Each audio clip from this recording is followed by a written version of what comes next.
Bonjour, je suis Payobam et je vous souhaite la bienvenue dans ma Gear Room.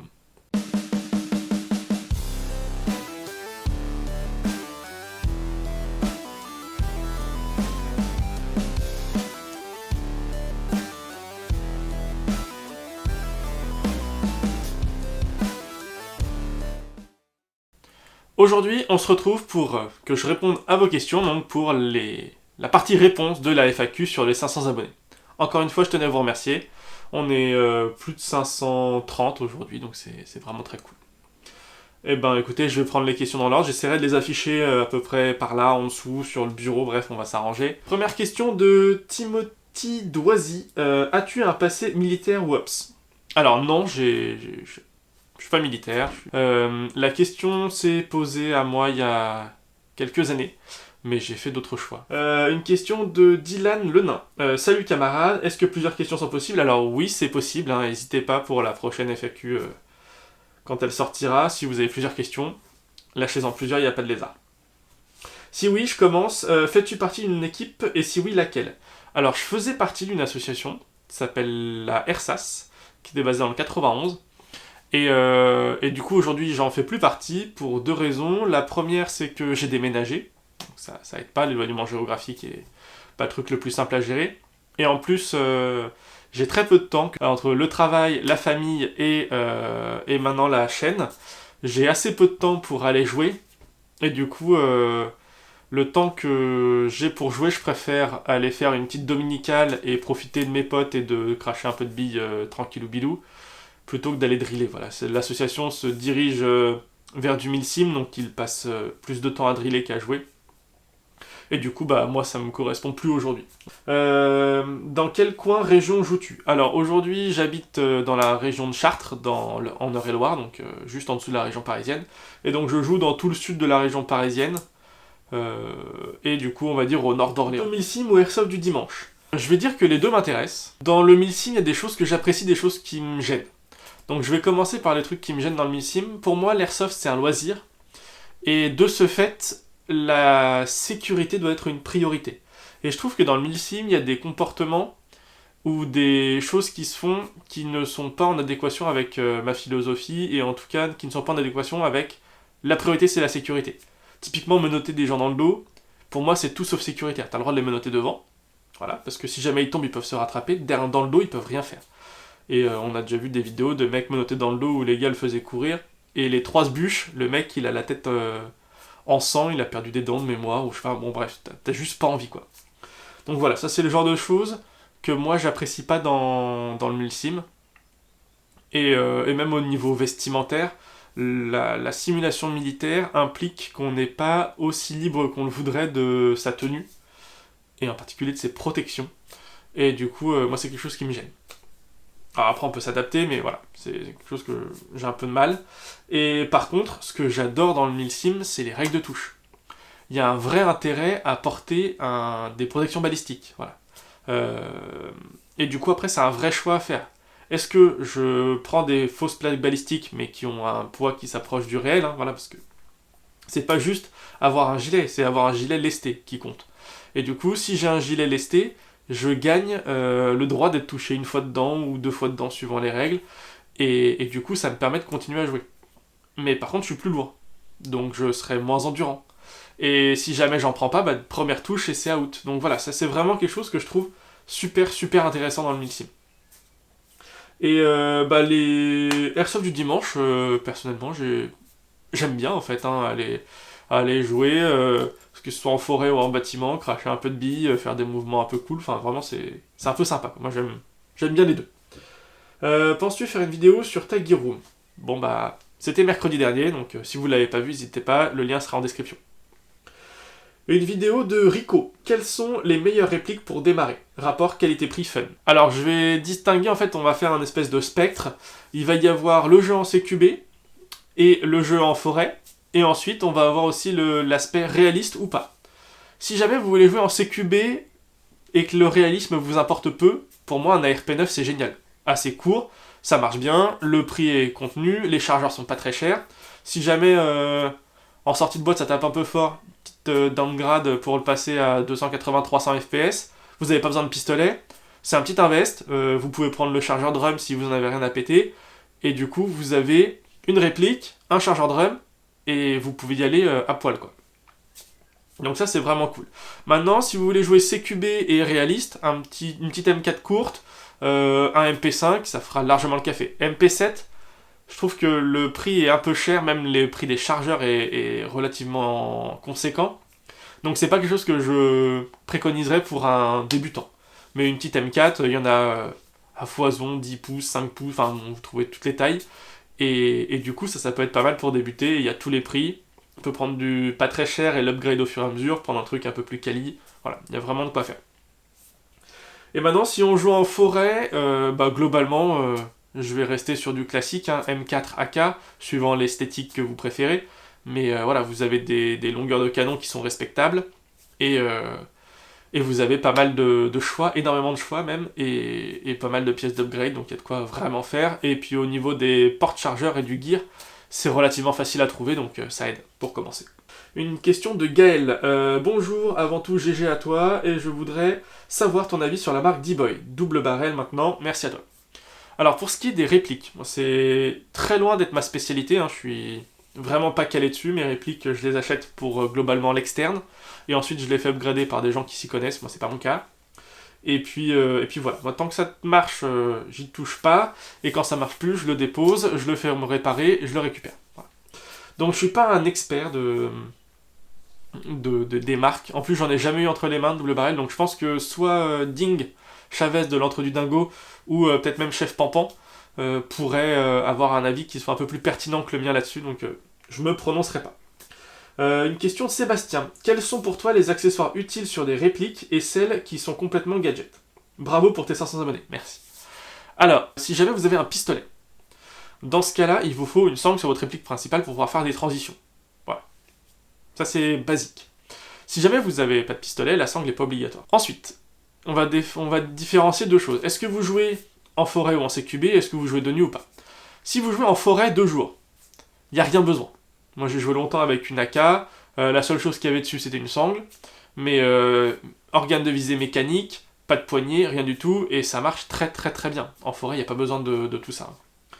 Après, si vous jouez, on va dire de nuit ou en CQB, dans ce cas-là, une lampe peut être quelque chose d'intéressant, que ce soit sur le pistolet ou sur la réplique. Et ensuite, si on veut se faire un peu plaisir, en CQB je préconiserais quand même un point rouge sur une réplique.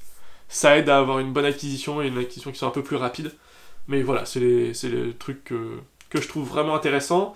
Gadget, pour moi, le traceur est pas quelque chose que je trouve... en tout cas pour mon utilisation, pas quelque chose que je trouve intéressant. Les silencieux de base, je trouve pas ça intéressant non plus. Et pour les lasers, personnellement, je trouve pas d'utilité, sachant que je n'ai pas de NVG, donc je peux pas utiliser de laser IR. Enfin, en tout cas, j'ai pas d'intérêt à utiliser un laser IR, vu que j'ai pas de NVG. Question de Kilafornia. Quelles sont les marques d'équipement et de répliques qui proposent le meilleur rapport qualité-prix selon toi? Alors, pour les répliques, je vais dire que j'ai entendu du bien de GEG, qui a un rapport qualité-prix qui est plutôt pas mal, et Arcturus. Voilà, c'est les deux pour lesquels j'ai eu des bons retours et qu'apparemment le prix est relativement contenu. Maintenant, je suis pas un expert, comme je disais tout à l'heure. Maintenant, pour parler du gear, au niveau de l'équipement. Il y a 2 marques, on va dire pro, que j'aime beaucoup et qui ont un rapport qualité-prix qui est plutôt bon. Ça va être Templars Gear, moi j'adore. Je trouve ça vraiment super qualitatif. En ce moment c'est compliqué d'en trouver. Mais voilà, c'est vraiment une marque que j'aime beaucoup. Et Tasmanian Tiger. Alors là par contre au niveau disponibilité c'est un peu plus facile d'en trouver. Et globalement c'est pas très cher. Et ça tient vraiment le coup. Les couleurs, le tan et le coyote sont un peu particuliers. Mais par contre, le matos, c'est vraiment très qualitatif. Et faut pas oublier le chip. Ce qu'on appelait le chip, mais TMC et Emerson, vous allez sur AliExpress ou sur Wish, vous allez sur les boutiques officielles, vous trouvez du matos qui est aujourd'hui vraiment qualitatif pour un prix qui est raisonnable. Et en plus, ils reproduisent des gilets qui sont des gilets vraiment bons, quoi. Le Slickster, il est reproduit en Emerson et en TMC. Le FCPC V5 de chez Ferroconcept, il est aussi reproduit par TMC. Ils font vraiment des trucs qui sont quali. Vraiment, faut pas hésiter. Hein. Alors, une autre question de Français de France. Un avis sur 8Field, 8Field Premium et Emerson Gay. Comme je disais tout à l'heure, Emerson Gear TMC, pour moi, c'est vraiment qualitatif, ça marche bien. 8 Field Premium, j'en ai jamais eu. Donc je pourrais pas porter de jugement dessus. Mais bon, si un jour j'ai l'occasion de mettre la main dessus, je regarderai. J'ai une question de MSOC19. Whisky sur la table. Alors, là, il est 10h du matin, dimanche, donc non, ce sera plutôt du thé. Mais sinon, globalement, je tourne le soir, et du coup, c'est soit bière, que j'ai à la tireuse, soit ce sera du whisky. En ce moment, je suis plutôt bourbon, un petit Blanton, c'est magnifique. Et toujours dans un peu le sucré, le fruité. Non, ce qu'il y avait sur la table pour la vidéo, c'est ça. Un petit Pierre Ferrand 10 générations. Voilà, si un jour vous avez l'occasion de mettre la main dessus, n'hésitez pas, c'est vraiment un régal, quoi. C'est super bon. Une question de Thibaut Sofriti. Joues-tu parfois sur médecine de chez Wild Tiger? Alors ça fait très très très longtemps que je suis pas allé sur un terrain Wild Tiger. Globalement, il y a 2 terrains que j'apprécie énormément. Ça va être le terrain de Dama France à Lainville-en-Vexin, qui est un terrain typé forêt, avec des constructions en palettes qui sont très sympas. Le terrain est très grand, il y a 2 zones, et assez vallonné, donc c'est un peu physique. Et en plus, l'organisation par Tigre est vraiment géniale, et la logistique est vraiment impeccable. Franchement, c'est un régal, si vous avez l'occasion, allez-y. Un autre terrain que j'aime bien, c'est le petit CQB de chez Powergun. Voilà, un petit CQB qui est sans prétention, mais ça tourne bien. Il y a un petit bout de forêt à côté et les bâtiments sont rigolos. Plein d'entrées différentes, des passages, des machins. Donc c'est rarement bloqué, c'est assez cool. Et il y avait un autre terrain que j'aimais bien. Si je retrouve le nom, je vous le mettrai là. Il était vraiment cool parce que les mecs s'étaient vraiment arrachés sur les décors. Il y avait une zone typée western avec un saloon, des passerelles, des trucs sur 2 étages, une chapelle, machin, une mine, un hélicoptère à côté abandonné. Enfin, vraiment, ils s'étaient vraiment arrachés sur le décor. Donc, c'était un très très beau. J'essaierai de trouver le nom et je vous le mettrai quelque part. Un message de Mikhail Makarov. Donc, Maka, ta meilleure partie. Alors, ma meilleure partie, ça va pas être facile à dire. Mais j'avoue qu'il y a une partie qui m'a vraiment marqué avec mon frangin. On a vraiment adoré aller dessus. C'était une partie avec Héritage Airsoft. Et c'était dans un hippodrome à Évry, l'hippodrome abandonné d'Évry, qui est maintenant, on va dire, réservé pour les entraînements police, gendarmerie. Et on avait eu l'occasion d'aller faire une partie dessus, donc c'était immense. On avait plein de bâtiments, on pouvait rentrer dans le grand bâtiment avec les gradins pour regarder, on pouvait aller sur la piste, on pouvait vraiment... Enfin, c'était immense, vraiment super super cool. Et il a été ouvert de mémoire qu'une seule fois. Et c'était vraiment super chouette, quoi. Franchement, un super super terrain. Une question de JB, quels sont tes meilleurs souvenirs à l'airsoft? En vrai, les moments que je retiens le plus, ça va être les moments hors partie. Donc la pause du midi où tu vas casser la croûte avec tes potes, manger un morceau de saucisson. Les moments, si tu fais une OP sur 2 jours, avec une coupure la nuit, bah ça va être le soir, une fois que t'as crapahuté toute la journée, tu te cales dans ta petite chaise avec ton petit réchaud, ta petite chips, pareil, un petit bout de sauciflard, une bière, et tu passes une soirée autour d'un feu de camp avec tes potes, c'est juste ce que j'adore en fait. C'est passer un bon moment. Question de Célian, des vidéos de tes parties d'airsoft prévues, sinon très bonne chaîne au passage. Merci Célian. Pour l'instant c'est pas prévu. J'ai l'équipement pour filmer, j'ai une GoPro qui peut se monter sur le casque, mais on va dire quand je vais en partie, c'est pas ma priorité, et je suis pas sûr de vouloir en faire pour l'instant. Peut-être que je ferai une vidéo sur du drill, en situation, on va dire, avec des transitions de cible, des choses comme ça, mais il faut que j'arrive à trouver un terrain qui s'ouvre à moi et qui me permette de filmer, mais du jeu dynamique, pour l'instant, c'est pas prévu. Voilà. Une question de Marcadev. As-tu un budget mensuel pour le gear? Alors oui, généralement je l'éclate, et en plus je vous le donnerai pas parce que sinon il faudra que je vous tue. Voilà. Et comme j'ai envie que la chaîne continue d'augmenter en nombre d'abonnés pour qu'on puisse faire des trucs de plus en plus cool, il faut pas que je tue mes abonnés, donc je ne vous le dirai pas. Voilà. Une question de Gros Petrovic. Est-ce qu'il y a des tenues civiles en préparation pour la chaîne, et bravo pour les 500 abonnés. Merci. Oui, il y avait une tenue civile. Je vais vous le dire là, ça devait être une petite surprise, mais je voulais acheter un ensemble de chez Norarm Tactical, une entreprise qui fait des combats de set dans les pays scandinaves, qui est assez réputée. Ça a l'air vraiment super quali, un peu comme de l'UF Pro. Le problème, c'est que en fait, le gérant et son associé sont partis en Ukraine pour former des gens. Donc, ils ont mis leur entreprise en stand-by. Donc, pour l'instant, le projet est aussi en stand-by. Donc, quand ils reviendront et qu'il y aura du stock, je lancerai ma commande à ce moment-là. Voilà. Donc, ça, c'est la prochaine tenue civile prévue. Question de Yvan Euzard. As-tu une tenue russe? Alors, non, j'ai pas de tenue russe. Par contre, j'ai du matos russe. Vous n'avez vu qu'un tout petit bout. Vous avez vu que la sangle, un point. Mais il me reste encore deux choses, on va dire en matos russe, à vous présenter. Une qui est tout là-haut dans le set insurgé et l'autre qui est dans les tenues camo. Une question de MX du 26. Salut pour la FAQ, j'ai une question que je me pose. Depuis que j'ai vu toutes les tenues que tu avais, laquelle est ta préférée? Alors, en fait, j'ai pas spécialement de tenue préférée. Je vais avoir une tenue en fonction de la circonstance. Si je veux aller jouer, on va dire en OP, que je veux emporter du lourd et pouvoir avoir mon set, avoir des capacités de communication qui soient importantes, mon set Dualcom sera parfait. Et dans ce cas, je serais très content de l'avoir. Si je veux partir sur de l'insurgé, je prends mon petit chest chinois, je mets 3 chargeurs dedans, davai, c'est parti. Si jamais je veux jouer en CQB, soit je veux jouer en camo et dans ce cas-là, j'ai mon petit gilet, mon TPC Templars Gear, la vidéo est sortie il y a 1 ou 2 semaines. Soit j'ai mon set en Ranger Green avec mon Ferro Concept Slickster. Voilà, toutes les tenues que j'ai sont des tenues que j'apprécie énormément. Et c'est des configurations que j'apprécie énormément. Et c'est juste le contexte qui va faire que je vais en choisir une ou l'autre. Mais j'ai pas spécialement de tenue préférée. Par contre, une tenue que j'ai vraiment adoré, monter, optimiser et partager, c'est le FCPC. Donc mon set Dualcom.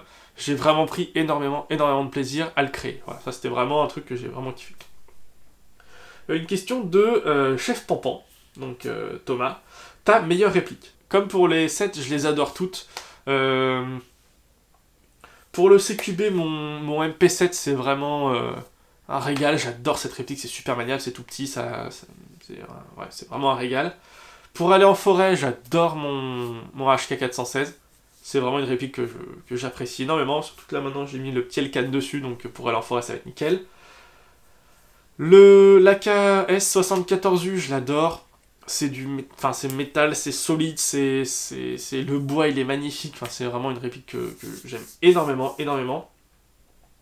Et le MP5, c'est peut-être une des répliques que j'apprécie que j'utilise le moins, mais c'est la première vraie réplique performante que j'ai eue. Donc voilà. Je la garde, elle est là, et de temps en temps je vais jouer avec, mais là c'est plus sentimental.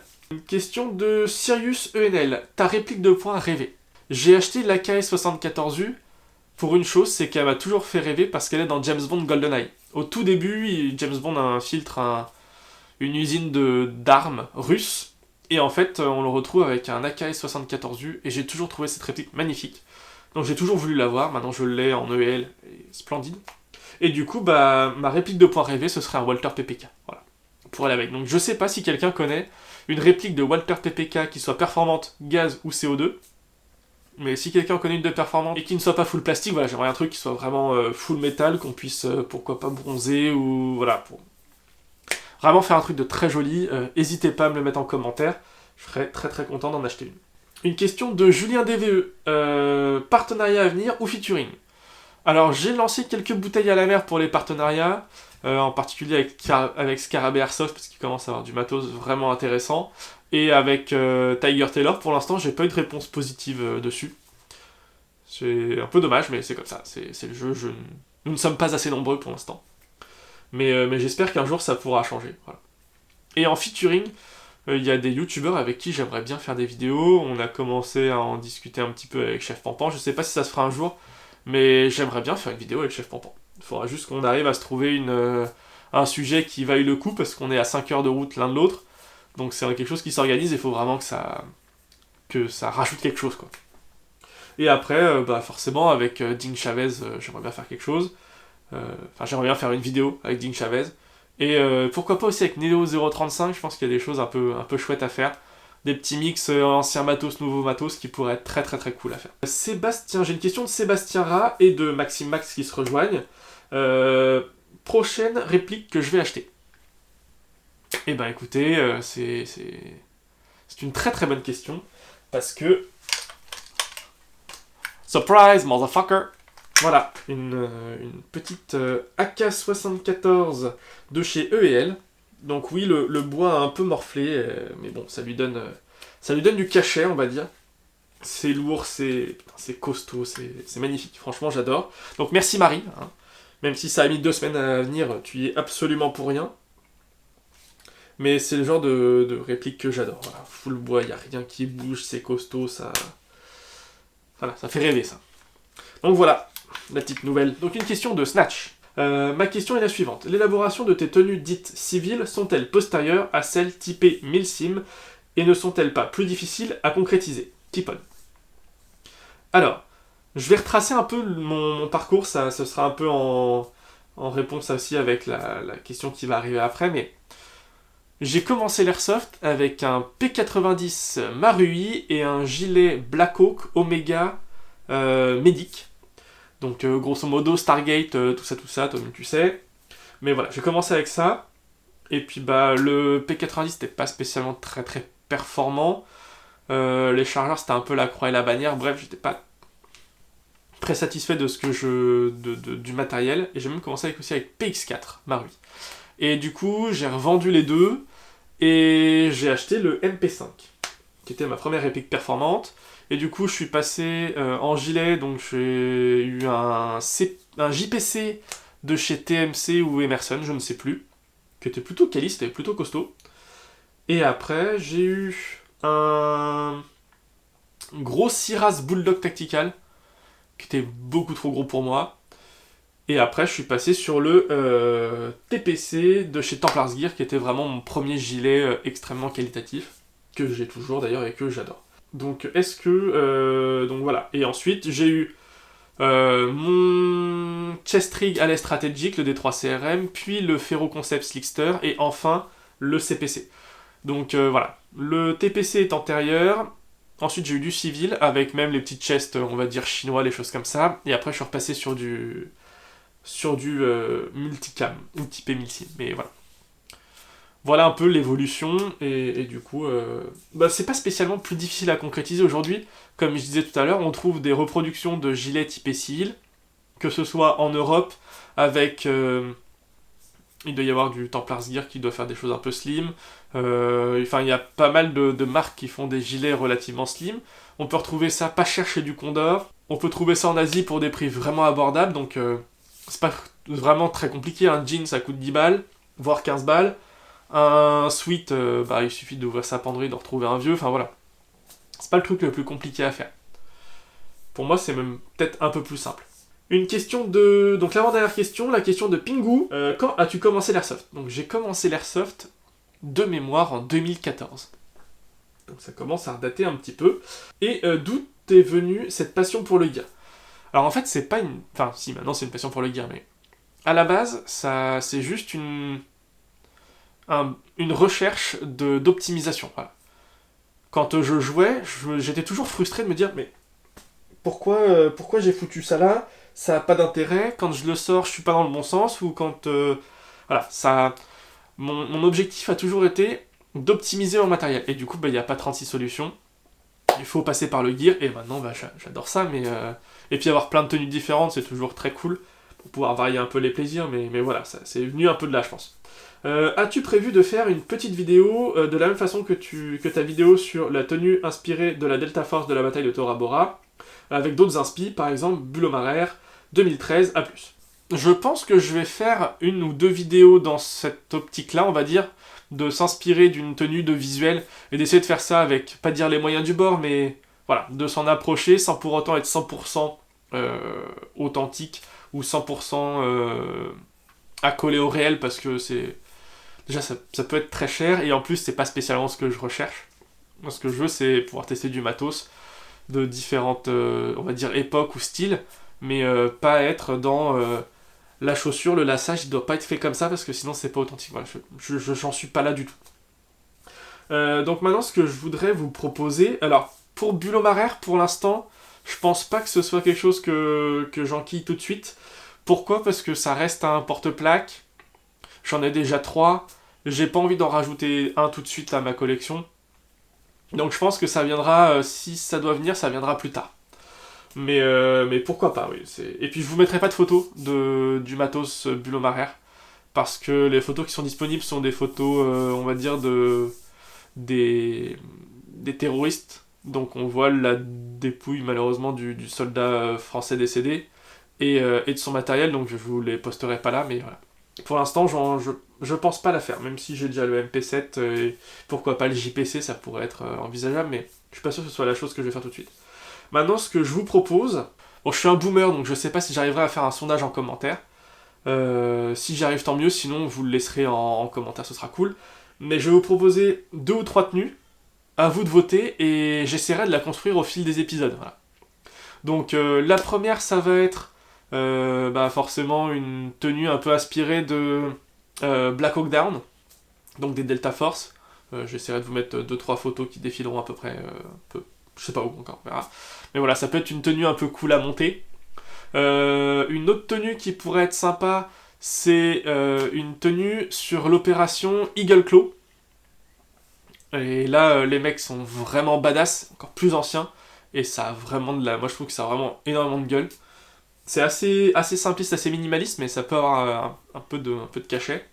Et la dernière qui pourrait être possible, c'est une tenue qui est inspirée d'un de mes films préférés, qui s'appelle Rock, avec Sean Connery, Ed Harris et Nicolas Cage.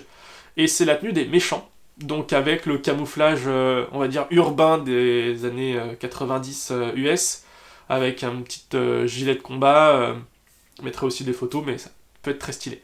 Et il y a un des gars, d'ailleurs, qui a tourné dans le film, j'essaierai de vous mettre une flèche pour pointer sa tête, mais c'est un ancien enfin c'est un mec des Navy Seals. Voilà, donc...